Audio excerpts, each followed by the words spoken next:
Welcome to Marian Ayurveda. ഞാൻ doctor Anumod Kakkassery. ഇന്ന് നമ്മൾ ചിന്തിക്കാനായിട്ട് പോകുന്നത് കുട്ടികളിൽ സാധാരണയായി കാണുന്ന ഒരു പ്രശ്നമാണ് രാത്രിയിൽ കിടക്കയിൽ മൂത്രമൊഴിക്കുക എന്നുള്ളത്. ഇത് മാതാപിതാക്കളെ പോലെ തന്നെ കുട്ടികൾക്കും ഒരു വലിയൊരു മാനസിക പ്രശ്നത്തിന് കാരണമാകുന്ന ഒരു കാര്യം കൂടിയാണ്. എന്തുകൊണ്ടാണ് ഈ കുട്ടികൾ കിടക്കയിൽ മൂത്രം ഒഴിക്കുന്നത്? അതിന് പലതരം കാരണങ്ങളുണ്ട്. അതിലൊന്നാമത്തെ കാരണം, ഏറ്റവും കൂടുതൽ കുട്ടികൾ കണ്ടിട്ടുള്ള കാരണം എന്ന് പറയുന്നതും കുട്ടികളിലുണ്ടാകുന്ന മാനസിക സംഘർഷങ്ങളാണ്. രണ്ടാമത്തെ കാരണം എന്ന് പറയുന്നത് കുട്ടികളിൽ രാത്രിയിലുണ്ടാകുന്ന കൃമിശല്യമാണ്. മൂന്നാമത്തെ കാരണം പലപ്പോഴും മൂത്രപ്പഴുപ്പാണ് ഇതിന് കാരണമായിട്ട് തോന്നാറുള്ളത്.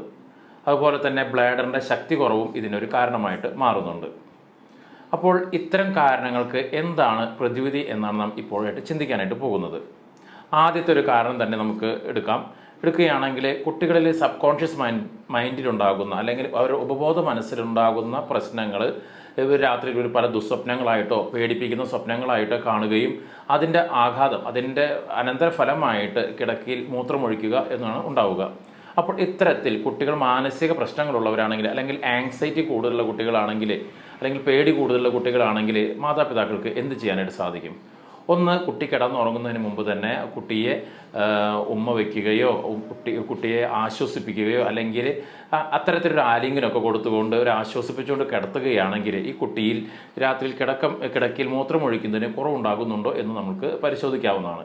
അങ്ങനെ മാറ്റം വരുന്നുണ്ടെങ്കിൽ കുട്ടിയുടെ മനസ്സിനാണ് പ്രശ്നമുള്ളതെന്ന് നമുക്ക് മനസ്സിലാക്കാം. ഇത് കൂടുതലായിട്ടും കണ്ടുവരിക മൂത്ത കുട്ടികളിലാണ്. അതുപോലെ തന്നെ രണ്ടാമത്തെ ഒരു പ്രശ്നം നമ്മൾ പറഞ്ഞത് കൃമികളുടെ ശല്യം മൂലം. ഈ രാത്രിയിലാണ് കൃമികൾ ഏറ്റവും കൂടുതൽ ശല്യം ഉണ്ടാക്കുക. രാത്രിയിൽ ഈ കൃമികൾ കുട്ടികളുടെ ബ്ലാഡറിൽ വന്ന് ശല്യപ്പെടുത്തുമ്പോൾ ഒരു സ്റ്റിമുലേഷൻ വരികയും അതിൻ്റെ ഭാഗമായിട്ട് ഒഴിക്കാനുള്ള സാധ്യതയുണ്ട്. ഈ രണ്ട് കാരണങ്ങളാണ് ഏറ്റവും പ്രധാനപ്പെട്ടതായിട്ട് ഞാൻ ഈ ബെഡ് വെറ്റിങ്ങിന് വരുന്ന കുട്ടികളിൽ കണ്ടിട്ടുള്ളത്. ഇതിനനുസരിച്ചുകൊണ്ട് നമ്മൾ മരുന്ന് കൊടുത്താൽ, ഇപ്പോൾ ഒരു കുട്ടിയുടെ പേടിയുള്ള കുട്ടിയാണ് അല്ലെങ്കിൽ ആങ്സൈറ്റി ഉള്ള കുട്ടിയാണെങ്കിൽ അവർക്ക് ആങ്സൈറ്റി മാറാനുള്ള മരുന്ന് ഈ അപ്പനമ്മമാരുടെ ഒരു സൈക്കോളജിക്കൽ ഒരു അപ്രോച്ചിന് പുറമെ ഒരു അത്തരത്തിൽ ആങ്സൈറ്റി മാറാനുള്ള മരുന്ന് കൂടി കൊടുത്തു കഴിയുമ്പോൾ ഇതിൽ വലിയൊരു കുറവ് വരുന്നതായിട്ട് കണ്ടിട്ടുണ്ട്. അതുപോലെ തന്നെ കൃമിശല്യമുള്ള കുട്ടികളാണെങ്കിൽ കൃമിക്കുള്ള മരുന്ന് കൊടുത്തു കഴിയുമ്പോൾ ഈ ബെഡ് വെറ്റിങ് മാറുന്നതായിട്ടും കണ്ടിട്ടുണ്ട്. മൂന്നാമത്തെ കാരണമായിട്ട് നമ്മൾ പറഞ്ഞത് പലപ്പോഴും കുട്ടികളിൽ ഉണ്ടാകുന്ന ഒരു മൂത്രത്തിൽ പഴുപ്പോ അല്ലെങ്കിൽ സിസ്റ്റൈറ്റിസ് എന്നൊക്കെ പറയുന്ന അവസ്ഥകൾ, മൂത്രനാളിയിലുണ്ടാകുന്ന പഴുപ്പ് മൂലം ഇടയ്ക്കിടയ്ക്ക് മൂത്രമൊഴിക്കണം എന്നുള്ളൊരു ഫീലിംഗ് കുട്ടിക്ക് ഉണ്ടാവുകയും രാത്രിയിൽ അങ്ങനെ ഒഴിക്കാനും ഉള്ളൊരു സാധ്യതയുണ്ട്. അത് പലപ്പോഴും UTIക്കുള്ള മരുന്നുകൾ കൊടുത്തു കഴിയുമ്പോഴും മാറാറുണ്ട്. നാലാമത്തെയാണ്, അത് വളരെ റയറായിട്ടൊക്കെ കണ്ടിട്ടുള്ളൂ എന്ന് പറയുന്നത്, ബ്ലാഡറിൻ്റെ ശക്തി കുറവാണ്. ബ്ലാഡറിൻ്റെ ശക്തി കുറവിനെ നമുക്ക് വേറൊന്നും നമുക്ക് മരുന്നുകൾ കഴിക്കുക എന്നതാണ്.